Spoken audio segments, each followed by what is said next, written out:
पहले ही इस सभागार में उपस्थिति में आप लोगों का स्वागत है। बड़े भाइयों लोगों का स्वागत है, छोटे भाई का स्वागत है, हमारे हम समाज जो हमारे मित्र हैं उन लोगों का स्वागत है।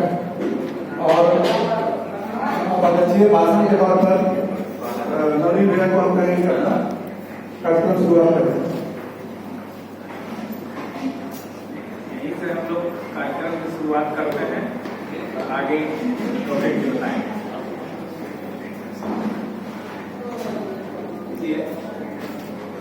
प्रवेश हो जाए। आज के समारोह के माननीय संचालन कर रहे डॉक्टर जी इस सभागार में उपस्थित समाजजन, आज एक सभागार में बैठे हैं, समाज में बैठे जो अपने समाज का एक प्रबुद्ध और ताकतवर भी तो ये अभियान की बात चली।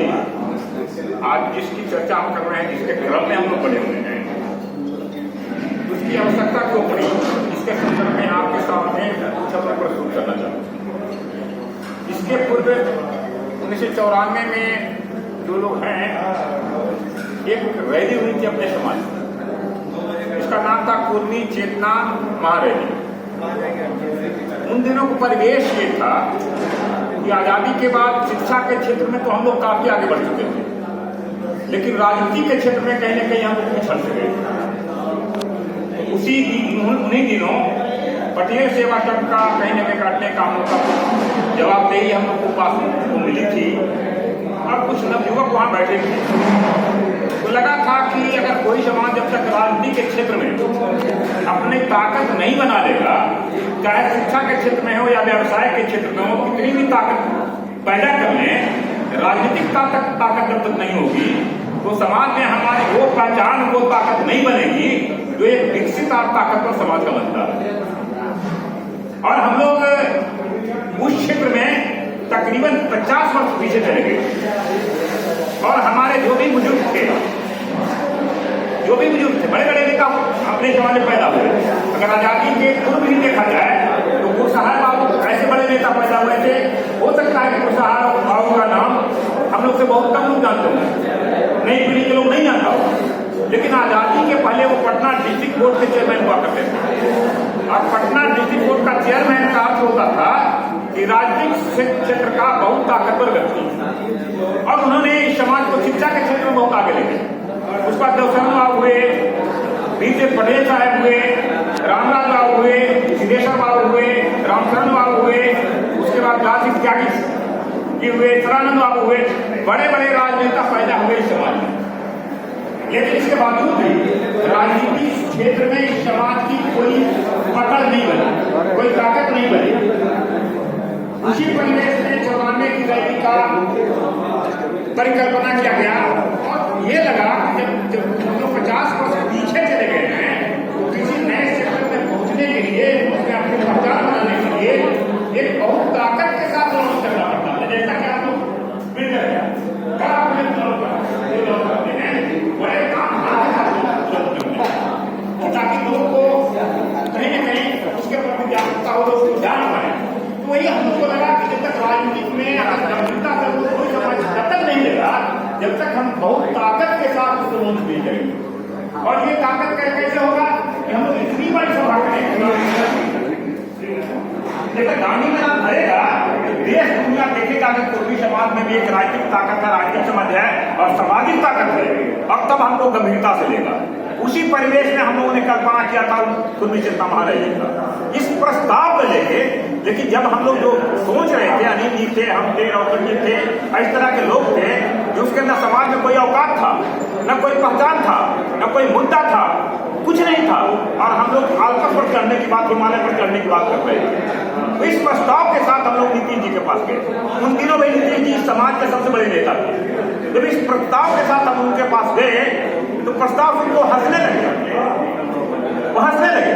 कहा कि आप लोग को दिन में भी तारा दिखाई पड़ता है क्या? तो हम लोगों ने पूछा कैसे?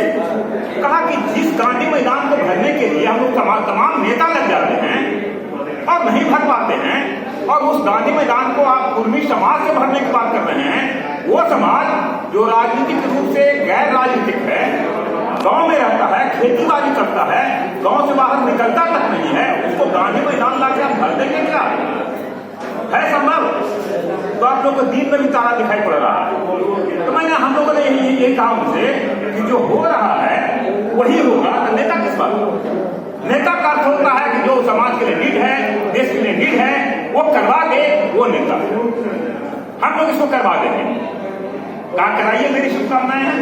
और उन्होंने कहा कि इसमें आप चेतना सब जोड़ दिया। हम लोगों ने महाराज की बात की थी, उन्होंने कहा कि चेतना का रंग। उसके बाद हम लोगों ने ब्लूप्रिंट तैयार किया कि कैसे होगा। हमारे पास जीरो है और इस जीरो को हम 100 में कैसे कन्वर्ट करेंगे, उसके लिए मुद्दा हमारा क्या होगा, संगठन क्या होगा, है ना, नेता कैसे तैयार करेगा, सबका हम लोगों ने एक ब्लूप्रिंट तैयार किया कि नेता होगा, रथ होगा, मुद्दा हमारा आरक्षण होगा और संगठन हमारा क्रिएट करेंगे।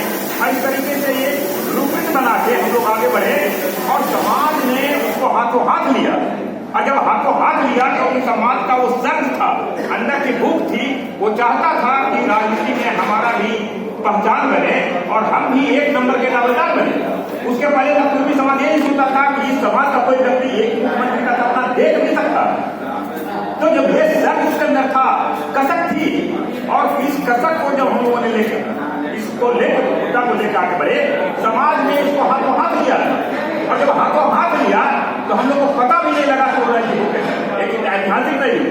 और उस राजनीति, उस ऐतिहासिक पहले से उस ऐतिहासिक ताकत की जो राजनीति पैदा हुआ, आप साक्षी हैं, आप लोग तमाम उसको आगे मूल्यांकन के देखें तो उसने न सिर्फ राज्य का राजनीतिक दिशा बदल दिया, समाज का राजनीतिक दिशा बदल दिया, बल्कि देश की राजनीतिक दिशा बदल दी। तो एक दौर था और उसी का अंजाम, उसी से निकली ताकत का अंजाम है कि आज 15 से 20 वर्ष तक इस समाज का मुख्यमंत्री बेंच पर बैठा। वो उस ताकत की देती, समाज को उस ताकत की देती। लेकिन 15-20 वर्षों के बाद, 20 वर्षों के बाद अब जब हम मूल्यांकित करते हैं, अब सत्ता के शिखर पर हम हैं, लेकिन कहीं ना कहीं हमने हताशा, निराशा के भाव दी। सत्ता पर रहते हुए भी, इतना लंबा समय तक सत्ता पर रहते हुए भी समाज का एक एक आदमी वो ताकत नहीं महसूस कर पाता है जो कि एक सत्ताधारी जमात का हुनर है। इसका हम लोगों ने महसूस किया। तो लगा कि अब ये सिचुएशन का दौर है, इसमें हमको नए चीजें से संगठित और सोचना चाहिए। क्योंकि अब नीति जी का क्या है, नीति जी का एक राजनीतिक अवसान के दौर पर आयु के हिसाब से, हेल्थ के हिसाब से, स्वास्थ्य के हिसाब से किसी की एक सीमा होती है।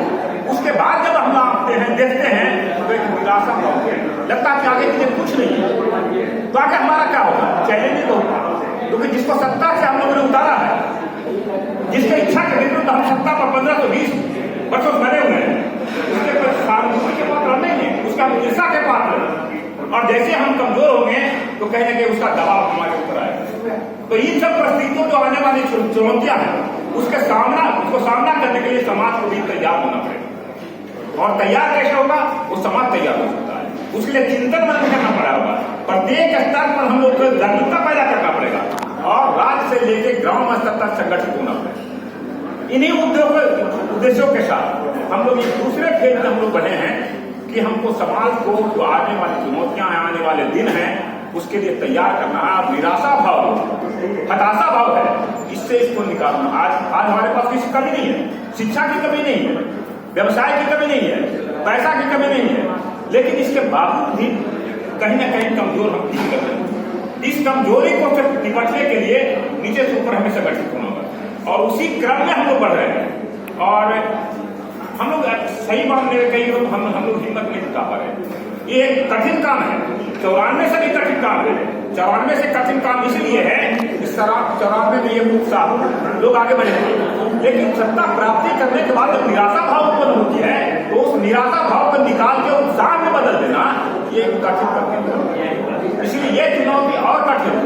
और हम लोग का उम्र, हम लोग का एनर्जी, हम लोग का वो ताकत वो नहीं है जो उनके लोग का करते। इसलिए हम लोग हिम्मत नहीं दिखा पा रहे। इस चुनौती को हम लोग टेकअप करें, ये हिम्मत नहीं दिखा पा रहे। लेकिन आपको सिद्धार्थ मशीन के जो हमारे डायरेक्टर हैं लाला सिंह, वो बराबर 2-3 वर्ष से हम लोग को उत्साहित कर रहे थे कि हम लोग को कुछ करना चाहिए, कुछ करना चाहिए, कुछ करना चाहिए। लेकिन अपनी स्थिति को देखते हुए, हम लोग अपना फिजिकल स्थिति को देखते हैं, हम हिम्मत नहीं दिखा पा रहे। लेकिन लगा कि कहीं ना कहीं निराशा भाव है और कोई जमात, कोई नया संपर्क, नया लोग आगे नहीं बढ़ रहा है, तो हम लोग को बढ़नी चाहिए, आगे बढ़ना चाहिए। और इसी क्रम में हम लोग फिर बसंत बाबू से बात करें। बसंत बाबू ने कहा कि नहीं, जो स्थिति समाज की है और जो आगे बढ़ने वाले दिन में दिखाई पड़ रहा है, उसमें अगर हम लोग कुछ नहीं करेंगे तो जब तक जिंदा है तभी तक न कर पाएंगे। इसका कुछ हम लोग को प्रयास करना चाहिए ताकि नया जवान को हम संगठित करके ताकत इस जगह ला सके और इस मुहिम को आगे ले जा सके। इसलिए इसके पहल हमको करनी चाहिए और उसके तहत हम लोग ने एक बैठक की बात की और ये सोचा था कि 150 से 200 आदमी को एक बैठक हम करेंगे, उसमें इस मुद्दा को रखेंगे, विमर्श करेंगे, अगर सहमति बनेगी तो इस अभियान को आगे ले चलेंगे। और इसके क्रम में आपको सितंबर में हम लोग ये आपको पुनीत जी हैं, इनके सहयोग से उनके कम्युनिटी हॉल में हम लोगों ने एक बैठक किया। हम लोग का टारगेट था कि 150 से 200 आदमी जुटेगी, लेकिन वहां जुटा 1000 आदमी और तब पुराने लोग जीते। तो लगा कि कहीं ना कहीं समाज के अंदर भी ये भावना कहीं ना कहीं कौन रहा, समाज में भी व्यग्रता है, वो भी चाहता है कुछ हो। और जब हम लोग आगे बढ़े हैं, हम लोग 150 के टारगेट के लेकर चले थे, 1000 हो गया, तो कहीं ना कहीं वो हम लोग से आकांक्षा भी रखता है, कॉन्फिडेंस रखता है। अगर इस कॉन्फिडेंस के आकांक्षा को हम लोग निर्वाह नहीं कर पाएंगे तो एक और हताशा होगा। इसीलिए चाहे ना चाहे ये ज्ञान को वापस चलाना और तब इसका हम लोगों ने एक ब्लूप्रिंट तैयार किया, तो सबसे पहले आप लगा, उसके बाद इंजीनियर का किया, उसके बाद महिलाओं का किया, यूथ का किया, उसके बाद हम लोग का टारगेट ये है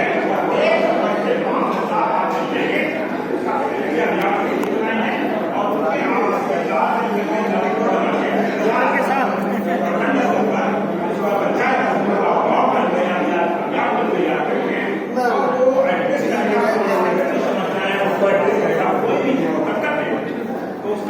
कहीं ना कहीं जिला पंचायत कामना करेगा जो टैक्स बैठा है उसके लिए कुछ अभियान आएंगे। सौभाग्य कैसा रहा, सौभाग्य दुर्भाग्य ऐसा रहा कि सितंबर हम लोग ये उसी समय में वहां पर वो राजपूतों का गाँव और 4-5 घर वहां पर भी गरीब गुरबा लोग। उसके साथ क्या हुआ कि किसी के घर में काम था, काम के लिए बुलाया, उसके महिलाओं को बुलाया, वो नहीं गया, उसकी हत्या कर दी। ये वीडियो हम लोग को मिला, क्या हत्या हुआ है, पटना से लोग मार्च कर गया और मार्च कर गया। अंजाम ये हुआ कि वो राष्ट्रीय स्तर का एक मुद्दा बन गया और उस गांव में जाके डेली 400-500 आदमी गया और वो पुलिस भी इनएक्टिव थी, मीडिया भी इनएक्टिव था और उसको अंजाम दिया गया और एक अभियान का पास बना। तो लगा कि समाज का एक नीड है। वो 5 घर का आदमी जो वहां लोग गए थे उसको देखने के लिए, तो 5 घर का छोटा सा टोला, बगल में समूचे सामंतों का राजपूतों का गाँव और उसकी स्थिति वो थी देख के अगर आप भी देखते तो शायद कल्पना नहीं कर सकते थे कि किसी जमात के समाज के साथ आज के दिन में औसत अनर्थ हो सकता है। उसका नाम चापाकल बैठा खड़ा हुआ, सरकारी चापाकल था, उसको इनका से घेर दिया गया और उसमें सबर से मुंह लगा कर अपने घर में ले गया। कम्युनिटी लैट्रिन था, उसमें ताला लगा दिया गया था, उसके गांव गली को ईटा से बंद कर दिया गया था। बड़ी बुरी स्थिति, बहुत करने की और उसका कहने के लिए प्रतिकार हुआ समाज के स्तर पर। तो 5 घर का आदमी भी समझा ये हमारे पास समाज है, उसको और ताकत मिला, आर्थिक ताकत भी मिला, आर्थिक ताकत मिला, सामाजिक ताकत मिला और आत्मीय ताकत भी मिला। और उसके बलों से आज 5 घर का कोई भी अपने समाज का आदमी समझता है कि अगर क्राइसिस आएगा तो समाज हमारे सामने खड़ा होगा। तो समाज की आवश्यकता यहाँ पर पड़ती है। जो ताकतवर लोग हैं उनके लिए वही पड़ती है, जो कमजोर लोग हैं उनके लिए पड़ती है। तो इन्हीं सब स्थितियों में हम लोगों ने ये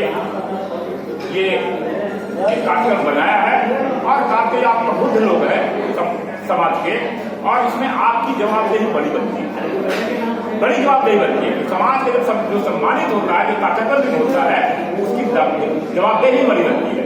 ये दुर्भाग्य हमारा है कि राष्ट्र सत्ता पर बैठे हुए लोग जितने सम्मानित जगह ताकतवर जब जमात में हैं वो अपनी जवाबदेही को नहीं समझते और यही कारण है कि हम कमजोर। इसलिए समाज का जो ताकतवर व्यक्ति है उसकी जवाबदेही भी ज्यादा बनती है।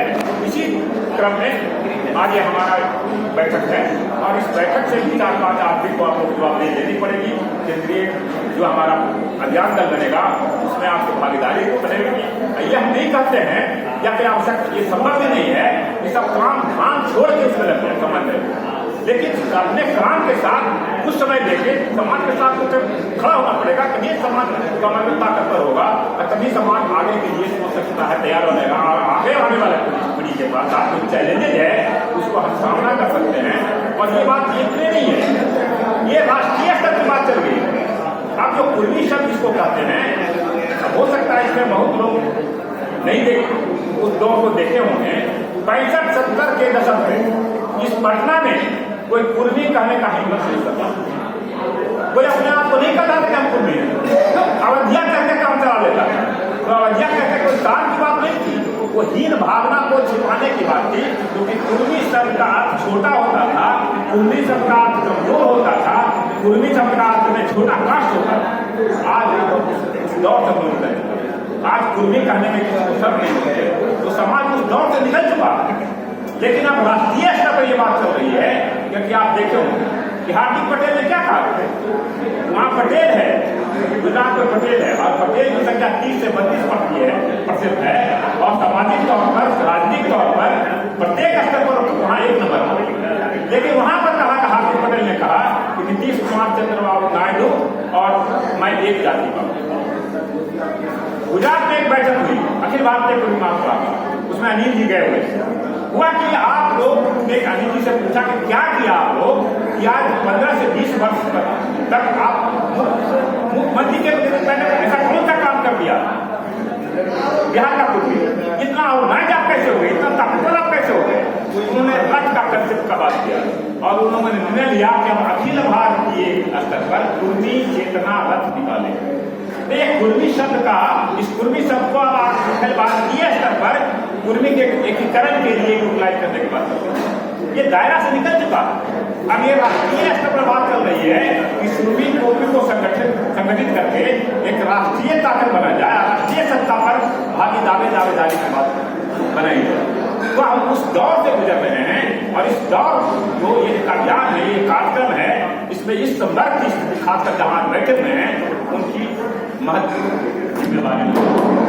इन्हीं शब्दों के साथ हम आशा करते हैं कि जो हम मिशन लेके चले हैं, जो कारवां लेके चले हैं, उसका नेतृत्व आप करेंगे, उसमें आपका सहयोग होगा और इसको जो देश को हम लोग प्रतिपालन करेंगे और अपने समाज का जो अभी तक जो स्थिति है, हमारा जो अभी ताकत बना है, इस ताकत को बनाए रखने में हम सफल होंगे। इन्हीं सबों के साथ जो आपका अभियान कार्य देश है, जय हिंद, जय जवान, जय